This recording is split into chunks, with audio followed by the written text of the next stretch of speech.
Jack Hughes has come a long way in more ways than one, but let's talk about his development defensively. And also, let's revisit the hit he took at the hands of Max Pacioretty and nobody dropping the mitts and coming to his aid in that circumstance. We have a lot to break down in today's episode of Locked On Devils. Buckle up, everybody.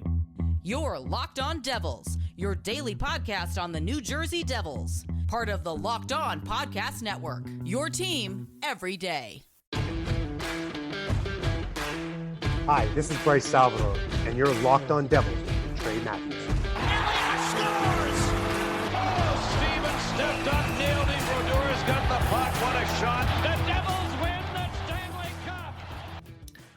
Alrighty now, what is up, New Jersey? Welcome back to the Locked On Devils podcast here at the Locked On Network. I'm your host, Kyle Chalky Play announcer, Devils Rider Pucks Pitchforks, and also part-time credential media member, Trey Matthews. When this episode goes live, the New Jersey Devils are set to play Connor Bedard and the Chicago Blackhawks in a matinee matchup at The Rock. But in today's episode, we're going to talk about something that I never envisioned of talking about on this show. Jack Hughes and his incredible defense. Then in the second segment, I'm going to revisit a topic that took place during the Devils and Maple Leafs matchup involving Max Pacioretty and Brenden Dillon.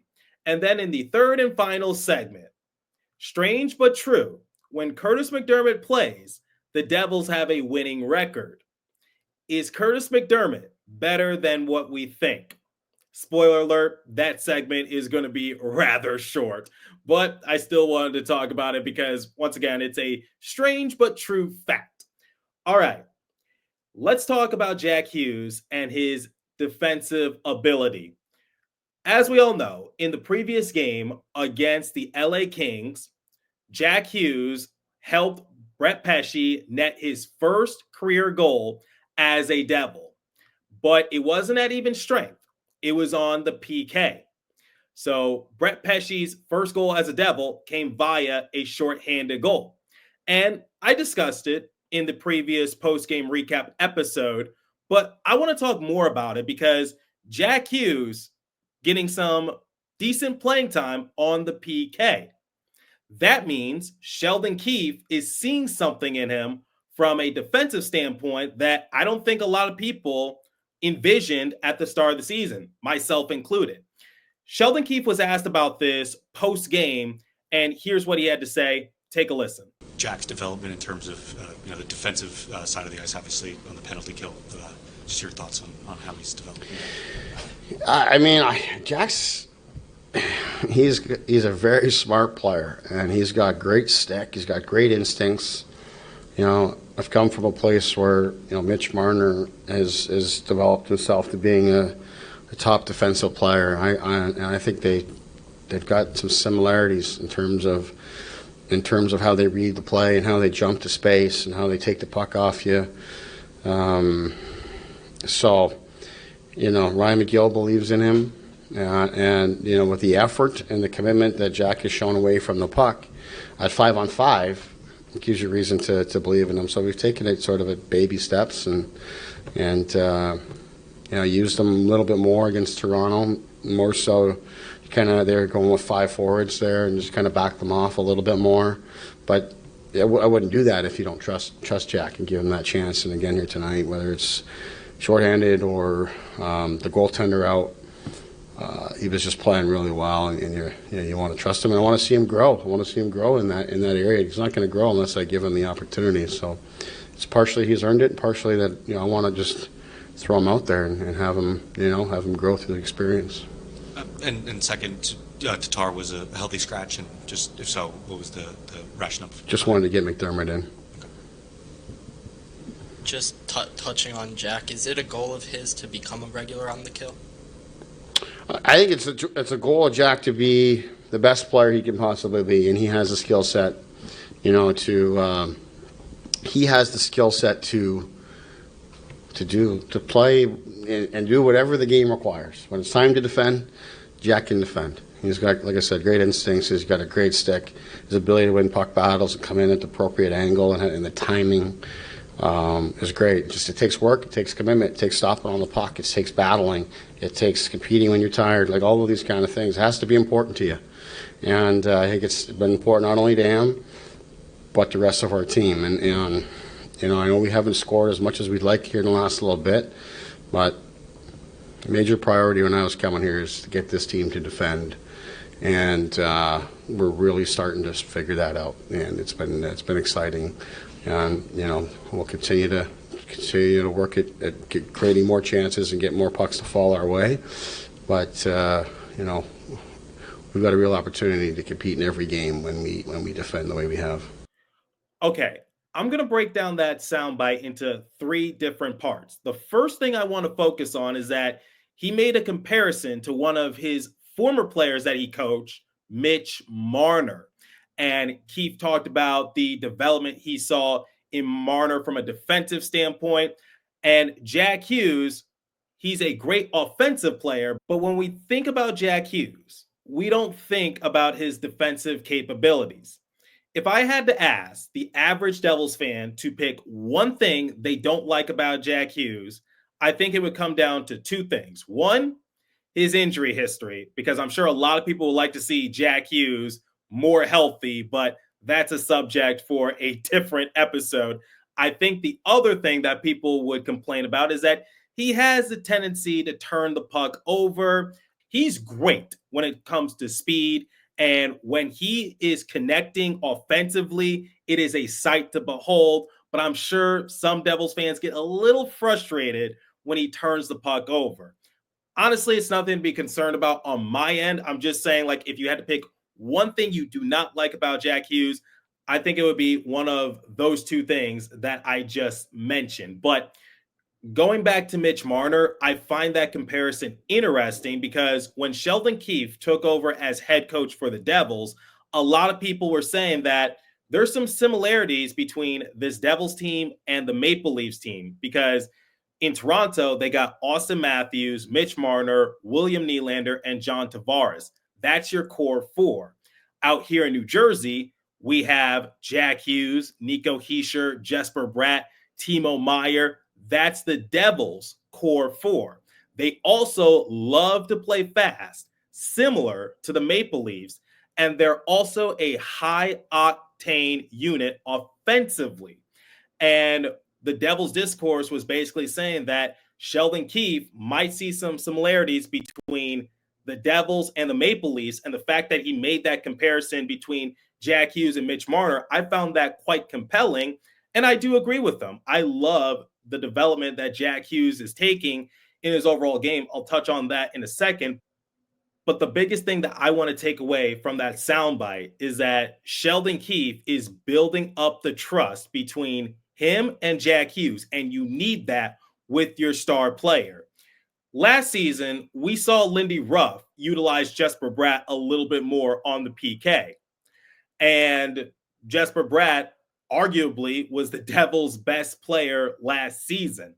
Obviously, it didn't help that Jack Hughes missed a good chunk of games, but we're not going to debate that. From a statistical standpoint, Jesper Bratt, by and large, was the Devils' best player, and he played in all 82 games. What I'm just trying to get at is that Jesper Bratt added more to his repertoire. We already knew that he was a fast skater. He knew how to rack up the points, but being entrusted to be in PK circumstances, that added more to his game. And this leads into my next thing that I want to talk about from that soundbite, which is Jack Hughes elevating his game. Here's the thing. Jack has been in the league for a good amount of years, but he's still young in terms of age. He still has a long ways to go in his NHL career, and he can only get better. And him adding more defensive capabilities to his arsenal, that could do a lot of wonders for him because people won't just focus on Jack Hughes for his offensive capabilities, even though that's going to steal the show more times than not. But people are going to say like, oh, you know what? Jack Hughes is actually pretty decent when it comes to defense. Now, I don't think he's ever going to become a two-way player, and nor should he. That's not his game. I don't want him to become like Nico Hischier. Nico is Nico, Jack is Jack, and let's leave it at that. Ooh, that rhymed. But digressing a little bit, Jack is phenomenal when it comes to racking up the points, skating with speed, putting a lot of razzle dazzle. I don't care if it's Instagram hockey. I'm genuinely intrigued when I'm watching him play. I'm mesmerized by all the nifty moves he has. It's just a sight to behold. And I'm glad that he's representing Team USA for the Four Nations Face-Off tournament. And those are some of the biggest takeaways I got from the Sheldon Keefe soundbite, which is I found the comparisons between Hughes and Marner compelling. He has a lot of trust in his star player, and Jack is elevating his game in more ways than one. But here's what Jack had to say post-game when asked about being given more PK time. Take a listen. How about Jack Hughes on the PK? This is working out for you. Yeah, I don't think I don't know. I mean, I didn't expect that to be my game, but I'm happy they are giving me that chance, and I think I'm continuing to learn. And I think every team we play, I see really good players around the league. PK, I think like two of the best PK guys I've seen are Brad and Marner. So I mean, I kind of watch Bratter do his thing, and I think I can watch him and learn, and I just got to keep learning and finding spots that are good for my team. I would say the trust is reciprocal between head coach and star player, and that tells me that the chemistry is really good among the Devils players and locker room.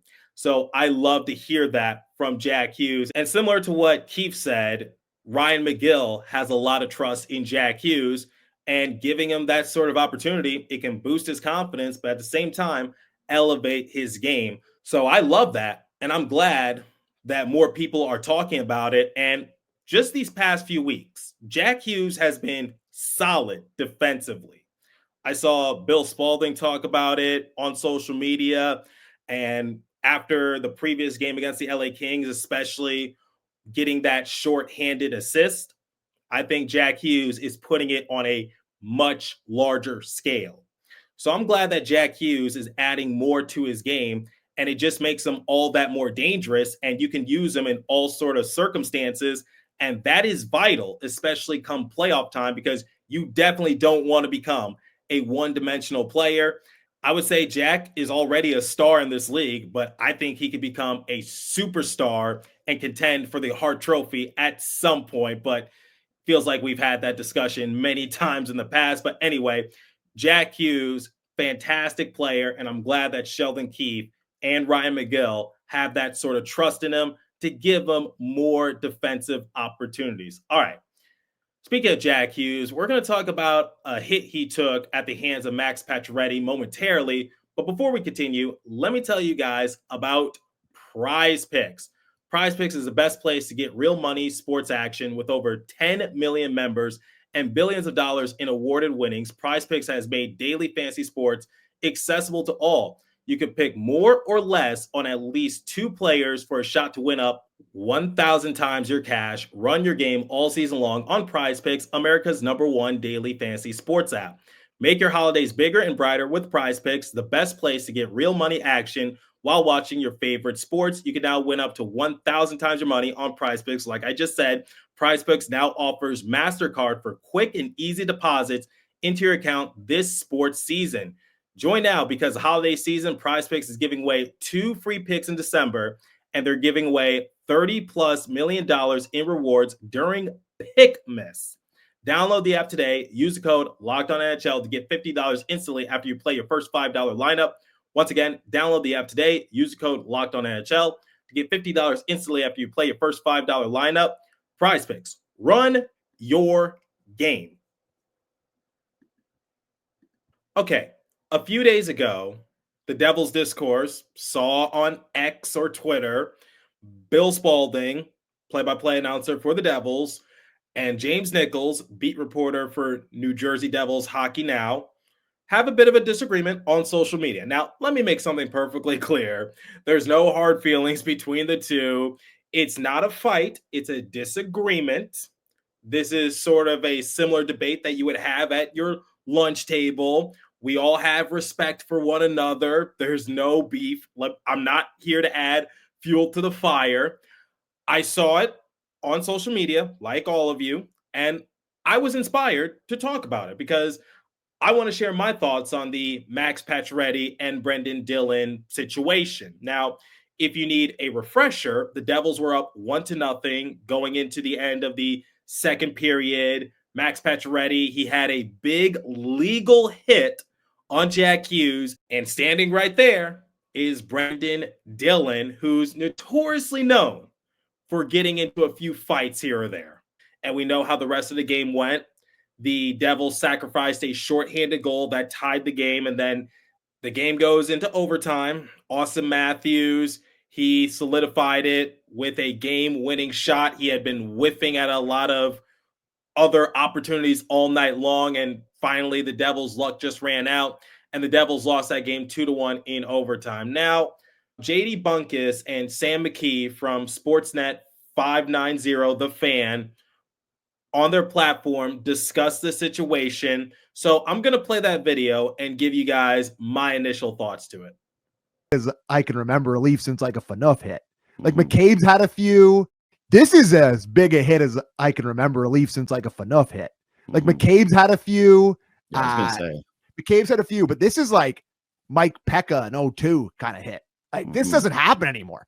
Like head up, and like I can't believe for the life of me the response to this. Like, you know, we joked about it off the top about how like the response here, but this is Jack Hughes. This is your best player by far. Four Nations face off, stud, number one guy on your team, superstar in the league, and he gets obliterated. And that's Dillon. That's Dillon. That's the guy that fought Gadjevich.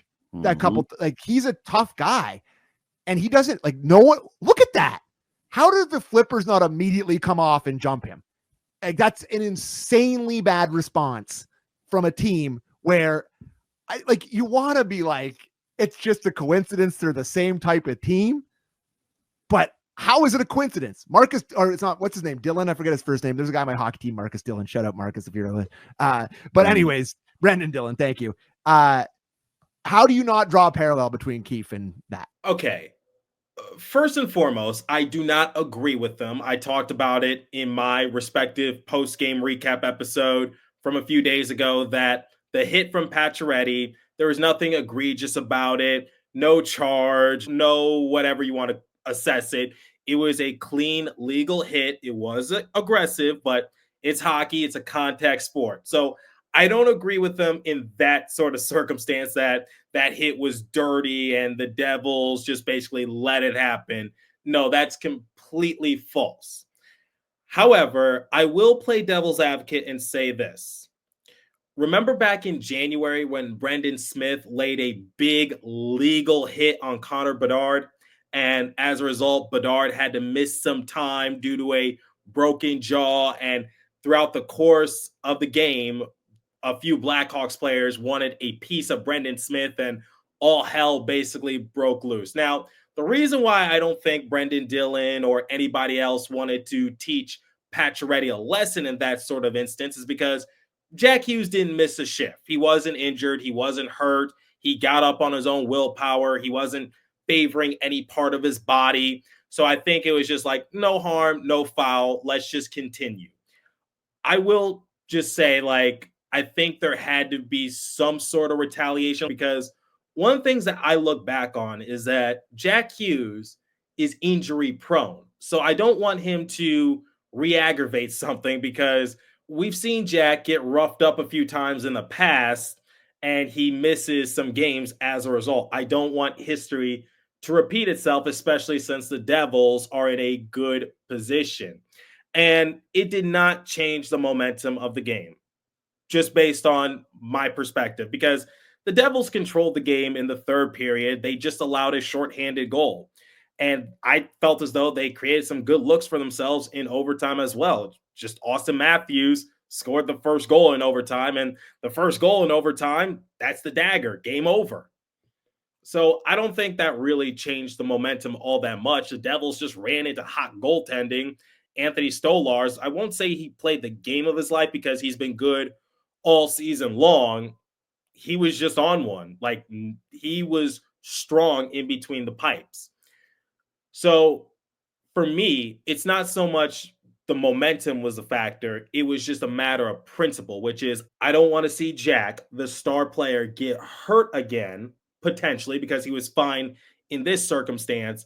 And I just want people on the Maple Leafs to know, like, you can't do that to the star player. Now, here's the thing. The Devils are a way different team this time around compared to last year. They are actually one of the highest ranked teams in the NHL when it comes to fighting. So I think teams get the message not to mess with New Jersey in this sort of circumstance. So I guess I can understand both sides. For me, if you drop the mitts, so be it. But it's just like, I definitely want the principle to be established. Like, don't do that to the star player. I don't care if it's legal or not. And then on the other side of that, I don't agree with what those guys said. That hit, it was legal. Let's not make it into something it's not. And no, I don't feel like the momentum shifted back into the Maple Leafs' favor. And Dillon is pretty intelligent. I might have been a little harsh on him a couple episodes ago, but looking back at it and just taking a few days to reflect on the circumstance and what was at stake, I can understand why the Devils wanted to play it safe in this sort of instance because the momentum was still on their side. But that's my 2-cent opinions. So I don't agree with what Bunkus and McKee said in that clip. I think it was a clean hit. Jack Hughes, unfortunately, got the butt end of it. But that's hockey. It's a contact sport. But for Devils, I'm just going to say, make sure that doesn't happen often. I'm just saying, like, make sure the principle is in place that you cannot do that to the star player. All right, I'm going to talk about Curtis MacDermid momentarily, but before we continue, let me tell you guys about FanDuel. Get ready to tackle the NFL action with FanDuel, America's #1 sportsbook, because right now, new customers can bet $5, get $150 in bonus bets if you win. The FanDuel Sportsbook app gives you everything you need to place live bets on the NFL all in one place. So when you get a hunch in the middle of the game, you can check out the latest stats, view live play-by-play, and so much more on the same page where you place your bets. Just visit FanDuel.com to join today. You'll get started with $150 in bonus bets if you win your first $5 bet. That's FanDuel.com. Never waste a hunch and make every moment more with FanDuel, an official sportsbook partner of the NFL. And now, let me tell you guys about Indeed. If you need to hire, you need Indeed. Indeed is your matching and hiring platform with over 350 million global monthly visitors. According to Indeed data and a matching engine that helps you find quality candidates fast, ditch the busy work, use Indeed for scheduling, screening, and messaging so you can connect with candidates faster. And Indeed doesn't just help you hire faster. 93% of employers agree. Indeed delivers the highest quality matches compared to other job sites, according to a recent Indeed survey. I've actually used Indeed before to book myself some play-by-play gigs. I use it to this very day. Listeners of this show will get a $75 sponsored job credit to get your jobs more visibility at Indeed.com/lockedon. Just go to Indeed.com/lockedon right now and support my show by saying you heard about Indeed on this podcast. Indeed.com/lockedon. Terms and conditions apply. Need to hire? You need Indeed. All right. In the previous game, Sheldon Keefe made Tomas Tatar a healthy scratch and inserted Curtis MacDermid into the lineup. Now, MacDermid only played about 5 minutes. He was pretty much a non-factor. But similar to what I said in the first segment, here's a strange but true fact. The Devils have a winning record when MacDermid plays. Their record is 9-3-1. So it raises the question, does MacDermid play a factor in the Devils winning more games? Like I said, this is going to be a short segment. Respectfully, short answer, no. I think that's just pure coincidence as to why the Devils have a winning record when MacDermid is in the lineup. Now, to MacDermid's credit, he definitely plays an intimidating factor, and you sort of need that when you're going up against a team like the LA Kings. And the reason Sheldon Keefe made Tomas Tatar a healthy scratch to put MacDermid into the game he gave a short and simple answer. It was to give MacDermid some reps. And the LA Kings coming into that game, they were rocking a 6-game winning streak. They were second in the Pacific Division.